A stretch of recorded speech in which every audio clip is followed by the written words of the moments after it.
जय हिंद दोस्तों, मेरा नाम संदीप कुमार। तो आज हम लोग 25 क्वेश्चन लेकर के आए हैं जो अगले रोज टेस्ट लिया गया था, उस टेस्ट का सॉल्यूशन। ये प्रत्येक जो क्वेश्चन यहाँ पर बोर्ड पर मिलेगा ये पहले वीडियो में अपलोड हो चुका है, जिसमें 40 क्वेश्चन था। अब उसी 40 क्वेश्चन में 25 क्वेश्चन यानी 25 क्वेश्चन टेस्ट लिया गया था। उस 25 क्वेश्चन का आज हम सॉल्यूशन कर दे रहे हैं। अधिक समय नहीं लेंगे आप लोग को, केवल और केवल आज आंसर बतला देंगे और आप लोग अपने एग्जाम में जो भी पेपर में आया है क्वेश्चन, उस क्वेश्चन को आप लोग अपने तरीका से देख लीजिएगा। ठीक है, तो चलिए हम लोग प्रारंभ करते हैं अपने इस टॉपिक को कि वह कौन सा टॉपिक है।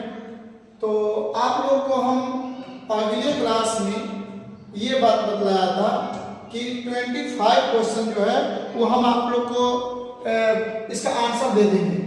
तो इसका आंसर देखिए आपके सामने है। तो सबसे पहले नंबर ध्यान दीजिएगा, जो आपके चैनल का नाम है, आपके जो चैनल का नाम है वह चैनल का क्या नाम है, तो उस चैनल का नाम थोड़ा सा हम आपको व्यक्त कर दे रहे हैं। यहाँ पर चैनल का नाम है एग्जाम अड्डा, यानी जो चैनल का नाम है एग्जाम अड्डा। जो टेस्ट टाइप है वो 1 है, यानी ये टेस्ट लगातार चलता रहेगा। ये फर्स्ट ईयर और सेकेंड ईयर यानी क्लास 11वीं और 12वीं के दोनों के लिए लागू होगा। 11 के लिए अलग पेपर बनेगा और 12वीं के लिए अलग पेपर बनेगा। तो उसमें जो एग्जाम अड्डा है तो चैनल का नाम हो गया, लेकिन हमारे कोचिंग का जो नाम है जीएसटी संस्कारम केमिस्ट्री क्लासेस नाम है, यानी जो कोचिंग का नाम है GST Sanskaram chemistry control classes, जिसमें जो आपको जो क्लासेस चलता है जी मेन एडवांस में या बीसीपीसी आईएससी 11th और 12th, जिसमें केमिस्ट्री पढ़ाई होता है। तो चलिए, जो चैप्टर नंबर था 1 था और उस चैप्टर का नाम क्या था, तो जो चैप्टर का नाम था रसायन विज्ञान की कुछ मूलभूत अवधारणाएं, some basic concept of chemistry. यानी जो चैप्टर है वो कौन सा चैप्टर है, some basic concept of chemistry. इस some basic concept of chemistry अर्थात रसायन शास्त्र की मूलभूत अवधारणाएं से 25 क्वेश्चन लेकर के आया है और वो 25 question most important competitive view से है। इसलिए सभी लोग इसको आप ईमानदारी पूर्वक से देखिएगा, और यदि विशेष इसका आंसर चाहिए तो आप एग्जाम अड्डा के वीडियोस पर चले जाइएगा और एग्जाम अड्डा के वीडियोस पर जाकर करके chapter number 1 some basic concept of chemistry, उसमें 40 क्वेश्चन पूरा विधि पूर्वक समझाया गया है, टॉपिक बाय टॉपिक समझाया गया है। तो मैं चाहूंगा आप लोग से कि इस वीडियो को देखने से पहले वो 40 क्वेश्चन देख लेंगे, और यदि उस 40 क्वेश्चन को देख लेंगे तो ये समझ में क्लियर आएगा, क्योंकि वहां पर हम आपको विधि पूर्वक समझा दिए हैं कि हमारा यदि नैनो आया है तो नैनो क्या होता है, तो नैनो में उसके बाद माइक्रो आया तो माइक्रो क्या होता है, तो उसमें डिटेल समझाया, और यहाँ पर केवल और केवल हम आपको आंसर देंगे। ठीक है, तो चलिए प्रारंभ करते हैं। तो सबसे पहले यदि हम लोग से कोई क्वेश्चन करेगा तो क्वेश्चन नंबर 1 है, कह रहा है कि नैनो का मान होता है। तो नैनो का मान, इसमें 4 ऑप्शन है। तो ऑप्शन नंबर ए में दिया है 10 के पावर -5, ये गलत आंसर है। बी में दिया है कि 10 के पावर -6, ये माइक्रो का मान होता है।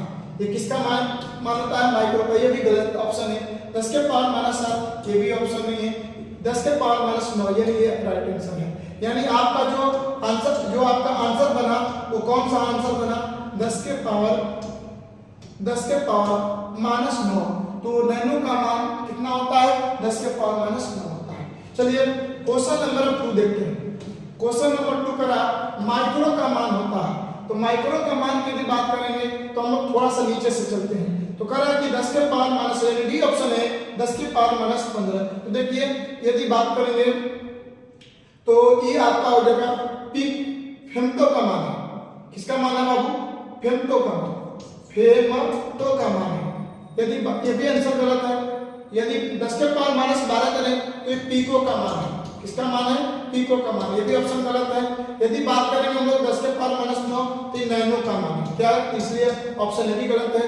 10 के पावर -6 आपका राइट आंसर है। यानी माइक्रो का मान क्या होता है, 10 के पावर -6 होता है। 10 के पावर -6 होता है। कोई दिक्कत, किसी प्रकार का कोई दिक्कत नहीं है। ठीक है, तो चलिए अब हम क्वेश्चन नंबर 3 देखते हैं। क्वेश्चन नंबर 3 देखते हैं। तो क्वेश्चन नंबर 3 में बोल रहा है कि 25 डिग्री सेल्सियस का मान फ़ारेनहाइट में होता है, यानी दिया है 25 डिग्री का मान फ़ारेनहाइट में। तो आपको बतला दें थोड़ा सा कि 25 इसमें एक संबंध बनता है, इसमें एक संबंध बनता है C बटा के 5 बराबर F माइनस 32 अब बटा के 9। तो C का मान कितना दिया है 25 दिया है, बटे में 5 हो जाएगा बराबर 32 माइनस F माइनस 32 बटा के 9 कट जाएगा तो 5 हो जाएगा। तो अब कुछ नहीं तो बटे में हो जाएगा बराबर F माइनस 32 बटा के 9 हो जाएगा। तो 9 पचे 45 प्लस 32 बराबर F, तो 5 2 7 4 3 7 डिग्री फ़ारेनहाइट, यानी ऑप्शन इसमें क्या हो जाएगा 77, यानी सी। ऑप्शन नंबर क्या हो जाएगा, ऑप्शन नंबर सी हो गया। ऑप्शन नंबर क्या हो गया सी हो गया। चलिए यानी 3 का ऑप्शन क्या हो गया सी, राइट आंसर। चलिए हम लोग अब आगे बढ़ते हैं। क्वेश्चन नंबर 4 का रहा है 98.6 डिग्री फ़ारेनहाइट का मान डिग्री सेल्सियस में होगा। यानी देखिए ये भी फॉर्मूला, यानी सी बटा के 5 बराबर F माइनस 32 बटा के 9 होता है। तो यहाँ पर सी का मान नहीं दिया है, सी का मान निकालना है, और F का मान कितना दिया है तो 98.9, 98.6 दिया है, अब माइनस 32, अब बटा में क्या हो जाएगा 9 हो जाएगा। तिरिया गुणा हो जाएगा आपको, तो तिरिया गुणा हो जाएगा तो आपका आंसर हो जाएगा 9C बराबर हो जाएगा, बटे में 5 भी रहेगा। तो देखिए यहाँ पर 98 तो कट जाएगा, तो इसका आपका आंसर हो जाएगा 6, 8 में से 2 घंटे तो 9 में से 6.6, अब बटे में क्या 1 हो जाएगा।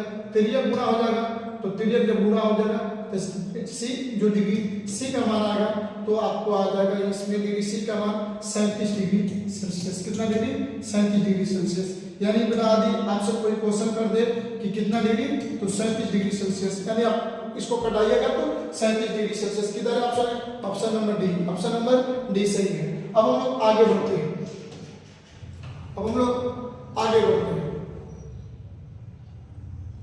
क्वेश्चन नंबर 5 में कह रहा है कि 6 कह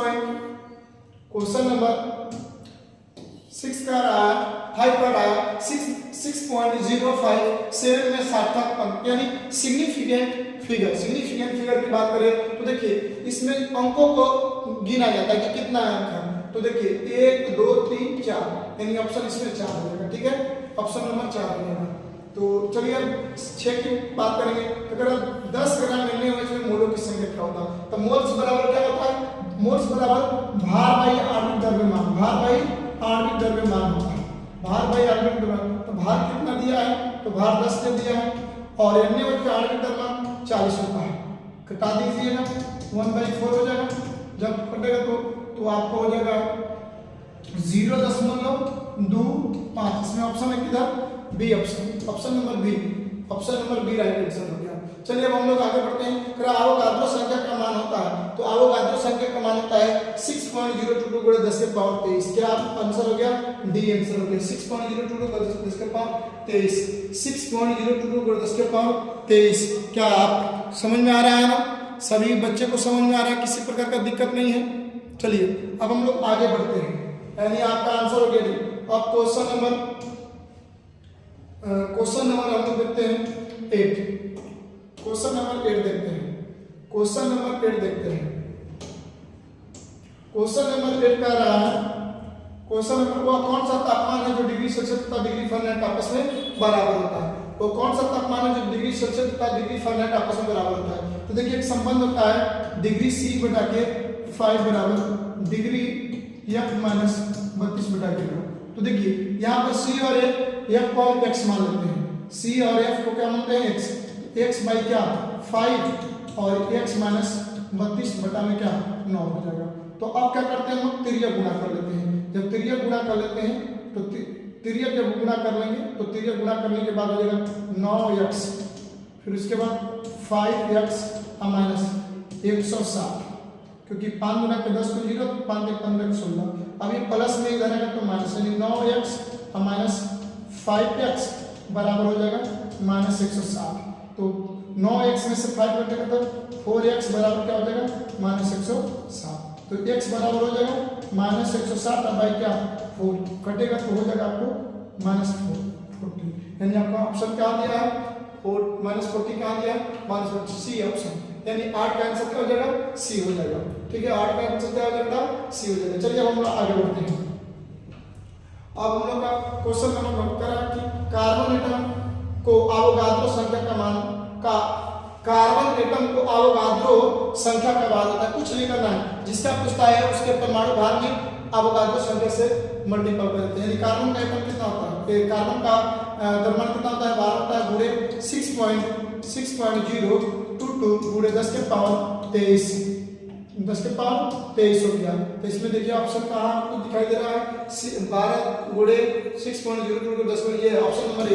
ऑप्शन नंबर ए क्या है राइट आंसर है ऑप्शन नंबर ए, क्योंकि कार्बन का द्रव्यमान कितना होता है 12 होता है, परमाणु संख्या 6 होता है। यानी 9 का ऑप्शन ए हो गया। ठीक है अब क्वेश्चन नंबर 10 पर बात करते हैं। कर रासायनिक संयोग के नियम कितने हैं? नहीं देखिए कह रहा कि law of chemical combination types of law of chemical combination मतलब कि कह रहा है कि रासायनिक संयोग के कितने नियम है? तो रासायनिक संयोग के बाद 5 नियम है। पहला द्रव्यमान संरक्षण के नियम, दूसरा जगह स्थिर अनुपात के नियम, तीसरा गुणित अनुपात के नियम, चौथा व्युत्क्रम अनुपात के नियम और पांचवा हो जाएगा गैलिलियो का नियम। ये option number D right answer option number D right answer. ठीक है तो हम लोग चलते हैं आगे क्वेश्चन नंबर 11 पे चलते हैं। क्वेश्चन नंबर 11 पे चलते हैं। क्वेश्चन नंबर 11 देखिए क्वेश्चन नंबर 11 में द्रव्यमान संरक्षण का नियम का प्रतिपादन कब हुआ? तो देखिए सन 1789 में एंटोइन लेवासियो ने किया था। सन 1789 ईस्वी में एंटोइन लेवासियो ने किया था। यानी ऑप्शन नंबर क्या हो जाएगा B right answer option number B right answer. करें गुणित अनुपात के नियम का नियम किसने दिया था? यानी करें गुणित अनुपात के नियम का प्रतिपादन किसने किया था बाबू? तो देखिए बतला दिया आपको डाल्टन नामक वैज्ञानिक ने सन 1803 ईस्वी में किया था। यानी गुणित अनुपात के नियम का प्रतिपादन सन 1803 ईस्वी में जॉन डाल्टन ने किया था। इसमें आंसर क्या हो जाएगा C right answer C is the right answer. अब हम चलते हैं कर रहा है अब आगे अब क्वेश्चन कर रहा है 13 क्वेश्चन नंबर 13 कर रहा है। क्वेश्चन नंबर 13 कह रहा है कि व्युत्क्रम अनुपात के नियम का प्रतिपादन किसने किया? डोटेट ने किया। तो भाई रिचर्ड नामक वैज्ञानिक ने किया था। किसने किया था? रिचर्ड नामक वैज्ञानिक ने किया था। ठीक है अब चलिए क्वेश्चन नंबर हम आगे देखते हैं। क्वेश्चन नंबर हम लोग नेक्स्ट देखते हैं 14 में देखते हैं। कह रहा अवोगाद्रो नियम का प्रतिपादन कब हुआ? तो अवोगाद्रो नामक एक वैज्ञानिक थे जिन्होंने सन 1811 ईस्वी में अपना क्या दिया था नियम दिया था। सन 1811 ईस्वी में क्या अपना दिया था नियम दिया था। यानी अवोगाद्रो नियम का प्रतिपादन कब हुआ? सन 1811 ईस्वी में। यानी 14 का आपका option number C is the right answer. चलिए हम लोग आगे बढ़ते हैं। हम लोग अब प्रक्रिया को आगे बढ़ाते हैं। 15 क्वेश्चन नंबर 15 की बात करें। डाल्टन परमाणु सिद्धांत का प्रतिपादन बेटा बता दें हम आपको कि सन 1808 ईस्वी में जॉन डाल्टन नामक वैज्ञानिक ने परमाणुवाद का अध्ययन किया था, जिसमें कई नियम दिया था। तो इसका राइट आंसर सन 1808 ईस्वी में। यानी option number A right answer. यानी option number A is the right answer. यानी डाल्टन एटॉमिक थ्योरी कब लागू हुआ था? सन 1808 ईस्वी में। अब कह रहा है कि कार्बन का परमाणु संख्या होता है, ये खोवा है आपके लिए, खोवा मिश्री का है। तो कार्बन का परमाणु संख्या कितना होता है? 6 होता है। कार्बन का परमाणु संख्या क्या होता है? 6 होता है। अब क्वेश्चन नंबर हम लोग देखते हैं 17 16 हो गया 17 देखते हैं। अब कह रहा है कि सोडियम में न्यूट्रॉनों की संख्या क्या होता है? तो बेटा आपको बतलाते हैं हम यहाँ पर कि होता है A बराबर P प्लस M होता है। A बराबर P प्लस सोडियम का द्रव्यमान कितना होता है? 23 कितना होता है? 23 होता है। और सोडियम में परमाणु संख्या 11 होता है। तो जब परमाणु उदासीन होता है Z बराबर P, तो इसका मतलब परमाणु संख्या प्रोटॉन संख्या के बराबर होगा प्लस M हो जाएगा। यानी परमाणु संख्या 11 तो प्रोटॉनों की संख्या भी 11 23 और देखिए प्लस 11 का तो माइनस 11 बराबर क्या हो जाएगा? 23 में से 11 घटा तो 12 बराबर M हो जाएगा। यानी 12 कहां पर दिखाई दे रहा है? कहीं सी इज द राइट आंसर। कह रहा कि वह कौन सा तत्व है जिनमें न्यूट्रॉनों की संख्या शून्य होती है? तो देखिए वो कह रहा कि कौन सा तत्व है जिनमें न्यूट्रॉनों की संख्या शून्य होती है? तो बेटा हम आपको बतला दें कि केवल और केवल हाइड्रोजन तत्व है। देखिए क्योंकि ए बराबर क्या होता है, ए बराबर पी प्लस एन होता है। तो हाइड्रोजन में ए का मान कितना होता है, 1 होता है, और पी का मान भी 1 प्लस एन हो जाएगा। ये प्लस इधर आएगा तो माइनस 1 बराबर क्या हो जाएगा, यदि एक में से कटें तो 0 बराबर ये हो जाएगा। यानी यहाँ पर एन का मान क्या हो जाएगा, 0 हो जाएगा। यानी वो कौन सा तत्व है, तो हाइड्रोजन। कौन सा तत्व बेटा, हाइड्रोजन है। कोई दिक्कत, किसी को परेशानी, किसी प्रकार का कोई को परेशानी है नहीं। अब चलिए हम लोग आगे बढ़ते हैं। अब हम लोग आगे बढ़ते हैं, ये तो हो गया यानी 18 क्वेश्चन। अब चलते हम लोग 19 क्वेश्चन पर, ठीक है। चलिए अब कह रहा है, क्वेश्चन कह रहा है कि C2H4O2 का अनुपातीय सूत्र क्या होता है। इसको हम लोग इंग्लिश में इंपेरिकल फार्मूला बोलते हैं। देखिए इंपेरिकल फार्मूला की यदि बात करेंगे तो इंपेरिकल फार्मूला क्या है, एक सरलता रूप होता है। यानी किसी अणु को जब सरलता रूप में ला देते हैं और उसको पुनः आप सरलता नहीं किया जा सकता है, वही आपका मूलानुपातीय सूत्र होता है। तो देखिए आप ये देख रहे हैं कि ये जो यहाँ पर दिखाई दे रहा है, जो यहाँ पर दिखाई दे रहा है, ये 2 से कट जाएगा, ये भी 2 से कट जाएगा और ये भी 2 से कट जाएगा, क्योंकि अब कोई बड़ा आंसर नहीं कट पाएगा। तो इसलिए इसका आंसर रहेगा C1H2 और O1। इसको हम लोग लिख सकते हैं CH2O। इसमें कहाँ आंसर दिख रहा है, CH2O, ऑप्शन नंबर ए। ऑप्शन नंबर ए बेटा देखिए यहाँ पर ए भी सही है और सी भी सही है, क्योंकि दोनों ऑप्शन क्या है, सेम है। इसलिए जिसका आंसर ये जो व्यक्ति ए लगाया होगा वो भी सही है, और जो ऑप्शन में सी लगाया होगा वो भी सही है। क्लियर, दोनों आंसर आपको मिलेगा, सभी बच्चा को इसका आंसर मिलेगा। चलिए अब कह रहा है कि संतुलित समीकरण नहीं है, मतलब किसमें अनबैलेंस इक्वेशन पूछ रहा है। तो आपको बता दें समीकरण 2 प्रकार का होता है, बैलेंस इक्वेशन और अनबैलेंस इक्वेशन। बैलेंस इक्वेशन परमाणु अभिकारक के परमाणु की संख्या और उत्पाद के परमाणु की संख्या यदि आपस में बराबर हो तो संतुलित समीकरण, यदि बराबर ना हो तो असंतुलित समीकरण। देखिए तीर के पीछे जो है वो अभिकारक है, तीर के सामने जो है उत्पाद है। तो इधर परमाणु की संख्या और इधर परमाणु की संख्या यदि बराबर होगा तो संतुलित है, यदि बराबर नहीं तो असंतुलित है। देखिए जिंक का मान इधर कितना है, 1 है, तो इधर भी जिंक का मान 1 है। इधर देखिए H2 को है तो इधर भी H2 को है। इधर देखिए S1 है तो इधर भी 1 है, इधर भी 4 है, इधर भी वो 4 है। इसका मतलब कि ये संतुलित है। ये क्या है, ये संतुलित है। इसका मतलब ये आंसर नहीं होगा, ये आंसर नहीं होगा, ठीक है। अब देखिए कर है सी इधर का वो है, 1 तो है, सी का 1 तो है, इधर भी सी 1 तो है, इधर H देखिए 2 तो है, इधर भी H कितना है, 2 तो है, इधर सल्फर 1 तो है, इधर सल्फर 1 तो है, इधर ऑक्सीजन कितना है, 4, इधर भी ऑक्सीजन 4। इसका मतलब हम कह सकते हैं कि आपका ए भी आंसर नहीं है, ठीक है, आपका ए भी आंसर नहीं है। चलिए हम लोग बात करते हैं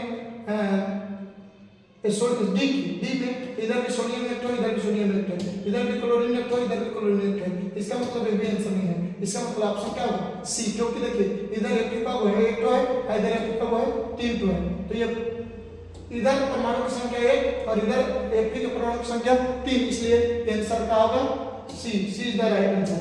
सी इज द राइट आंसर, यानी C is the right answer. कोई बोलेगा कि संतुलित समीकरण नहीं है तो कौन सा, सी। चलिए कर रहा है, अब आगे बढ़ रहे हैं क्वेश्चन को। क्वेश्चन कर रहा है, थोड़ा सा ऊपर कर लेते हैं।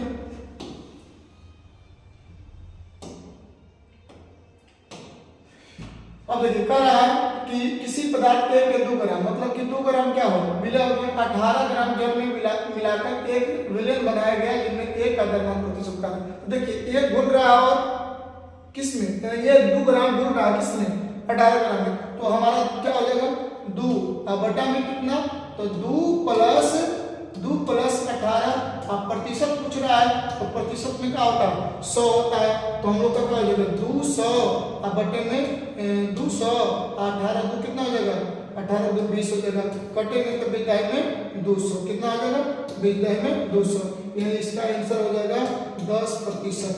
इसका आंसर कितना होगा, कहीं दिया 10%, 10 यानी बिल्कुल, यानी 21 का यानी 21 का आंसर कितना हो जाएगा, बी। कितना हो जाएगा, बी 10%, 10% हो जाएगा। ठीक है, समझ में आ रहा है आप लोगों को, समझ में आ रहा है तो अभी तक चैनल को सब्सक्राइब नहीं किए हैं तो चैनल को सब्सक्राइब कर बेल आइकन घंटी को दबाएं और वीडियो को लाइक करें बेटा, क्योंकि लाइक करने में कोई पैसा नहीं लगता है, क्योंकि एक लाइक से हमें एनर्जी मिलता है। तो करा कि अब देखिए करें के ऐसे विलेन की मोलरता ज्ञात करें जो 4 ग्राम जल की पर्याप्त मात्रा में मिश्रित है।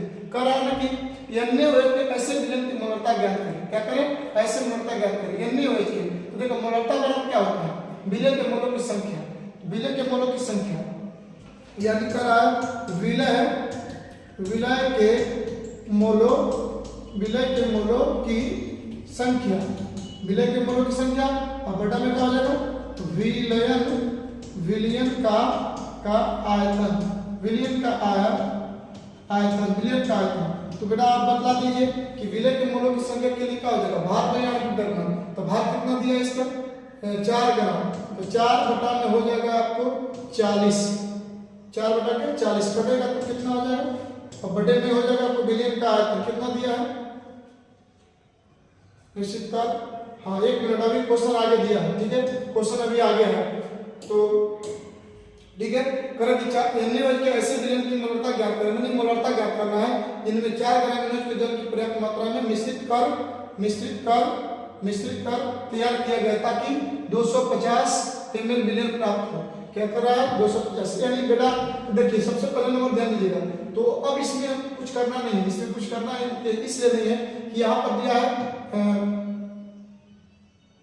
यहाँ पर दिया है क्या चीज, यहाँ पर दिया है 4 बटा के 40 और बराबर हो जाएगा आपको 250 बटे में कितना 1000।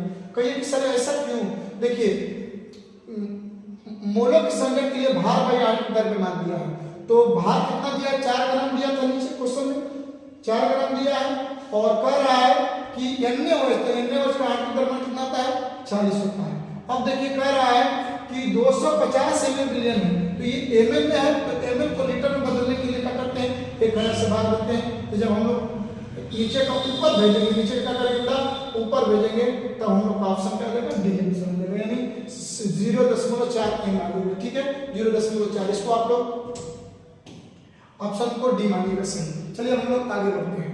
क्वेश्चन नंबर कर रहा है 23 का है, क्वेश्चन नंबर 23 का है 1 kg विलायक में वर्तमान विलय के मोलों की संख्या, विलय है यहाँ पर विलय दिया है, करा कि 1 kg विलायक में वर्तमान विलय के मोलों की संख्या मोलों की संख्या कहलाती है। यानी देखिए मोलरता किसे कहते हैं, 1 kg विलायक में उपस्थित विलय के मोलों की संख्या को मोलरता मोलेलिटी कहते हैं, मोलेलिटी कहते हैं, मोलेलिटी इसको हम लोग बोलते हैं मोलरता बोलते हैं। तो देखिए 1 kg विलायक की बात कर रहा है, यदि 1 लीटर बोल देता तो गड़बड़ हो जाती है, 1 लीटर बोल देता तो यहाँ पर आंसर हो जाता मोलरता, क्या होता मोलरता, लेकिन यहाँ पर मोलरता नहीं कर रहा है, यहाँ पर विलायक कर रहा है, तो विलायक के लिए आंसर हो जाएगा मोलेलिटी, यानी ऑप्शन नंबर बी आंसर हो जाएगा। ऑप्शन क्या हो जाएगा बी, क्योंकि विलायक कर 1 kg विलायक की बात कर रहे थे, जब 1 kg विलायक की बात कर रहे थे 1 kg विलायक में जो विलय के मोलों की संख्या होता है उसे हम लोग मोलरता कहते हैं, मोलरता बोलते हैं। इसका आंसर क्या हो जाएगा बी, ठीक है। अब हम लोग आगे बढ़ते हैं। करा CH4 का आणविक द्रव्यमान क्या होता है बेटा, ये तो एकदम खोआ आ गया। करा CH4 का कार्बन कितना होता है, कार्बन का 12 होता है और हाइड्रोजन में कितना है 1 होता है, 1 4 में गुणा करेंगे तो 4, यानी 12 4 कितना हो जाएगा 16, कितना है इधर 16 सी, इसका राइट आंसर क्या जाएगा सी हो जाएगा, ठीक है। अब इसका आंसर क्या आ जाएगा सी। अब चलिए हम लोग आगे बढ़ते हैं। करा कि 10 ग्राम NaOH के मोलों की संख्या, बेटा ये क्वेश्चन रिपीट कर दिया है क्योंकि क्वेश्चन नंबर 6 और क्वेश्चन नंबर 25 दोनों क्या है सेम है। इसका आंसर क्या था, इसका आंसर 0.025 था, 0.25 देख लेते हैं, थोड़ा सा आप लोग को दिखा भी देते हैं। क्वेश्चन नंबर 6 देखिए यहाँ पर दिया 10 ग्राम NaOH में मोलों की संख्या क्या होगा, तो आपका आंसर क्या था 0.25 आया था। अब यहाँ पर भी वही क्वेश्चन है, सेम कर दिया क्वेश्चन सेम कर दिया है। देखिए बेटा करा कि 10 ग्राम NaOH के मोलों की संख्या क्या होगा, तो इसका आंसर हो जाएगा 0.25, ठीक है, तो इसका राइट आंसर हो जाएगा। यानी आपसे कोई क्वेश्चन करेगा कि सर इसका आंसर क्या हो जाएगा, इसका आंसर हो जाएगा B is the right answer. कोई दिक्कत, चलिए अब हम लोग इस 25 क्वेश्चन को सॉल्व कर लिए, सबको आंसर दे दिए। देखिए कहा एक थोड़ा सा हमने आपको दे दिया लाइन में, जिसने संघर्ष को अपना साथी बना लिया, जिसने अपने संघर्ष को साथी बना लिया समझो उसने इस दुनिया में खुद को काबिल बना लिया। इसलिए आप लोग अधिक से अधिक समय अपने पढ़ाई पर फोकस दें और मेहनत करें और आगे बढ़ें। ठीक है, बस आज के लिए इतना ही, फिर हम लोग अगली क्लास में मुलाकात करते हैं। लेकिन याद रहे, एक बार पुनः रिपीट करें, ये 25 क्वेश्चन इतना तीव्र गति से इसलिए हम खींचे हैं क्योंकि इस वीडियो का लेक्चर 1 में हम डाल चुके हैं, यानी आपको चैप्टर नंबर 1 में some basic concept of chemistry, रसायन शास्त्र की मूलभूत अवधारणाएं में 40 क्वेश्चन था, 40 क्वेश्चन था। उस 40 क्वेश्चन को पूरा डिटेल्स हम 1 घंटा 19 मिनट में समझा चुके हैं। यदि आप लोग डिटेल्स जानना चाहते हैं तो उस वीडियो को देखें और देख करके इस वीडियो का आनंद लें और देखें कि कितना आंसर बन रहा है, कितना नहीं बन रहा। आज के लिए बस इतना ही, फिर हम मिलते हैं। अभी तक यदि चैनल को सब्सक्राइब नहीं करते किए हैं तो बेटा चैनल को सब्सक्राइब कर आप भी हाई बाय कर दीजिए।